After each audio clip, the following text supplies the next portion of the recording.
विश्व के महानतम दार्शनिकों में से एक सुकरात एक बार अपने शिष्यों के साथ बैठे कुछ चर्चा कर रहे थे। तभी वहां अजीबोगरीब वस्त्र पहने एक ज्योतिषी आ पहुंचा।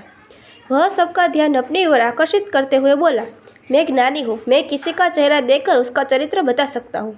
बताओ, तुम में से कौन मेरी इस विद्या को परखना चाहेगा? शिष्य सुकरात की तरफ देखने लगे। सुकरात ने उस ज्योतिषी से अपने बारे में बताने के लिए कहा। अब वह ज्योतिषी उन्हें ध्यान से देखने लगा। सुकरात बहुत बड़े ज्ञानी तो थे, लेकिन देखने में बड़े सामान्य थे, बल्कि उन्हें कुरूप कहना तो अतिशयोक्ति न होगा।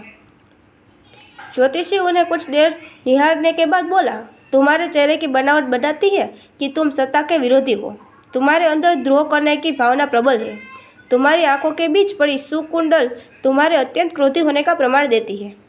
ज्योतिषी ने अभी इतना ही कहा था कि वहाँ बैठे शिष्य अपने गुरु के बारे में यह बात सुनकर गुस्से में आ गए और उस ज्योतिषी को तुरंत वहाँ से जाने के लिए कहा।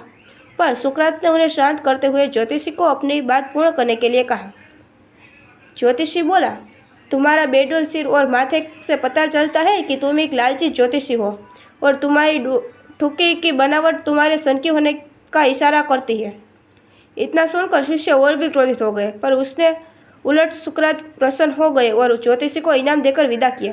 शिष्य सुकरात ने इस व्यवहार से आश्चर्य में पड़ गया और उनसे पूछा, गुरुजी, आपने उस ज्योतिषी को इनाम क्यों दिया, जबकि उसने तो कुछ भी कहा वो सब गलत था?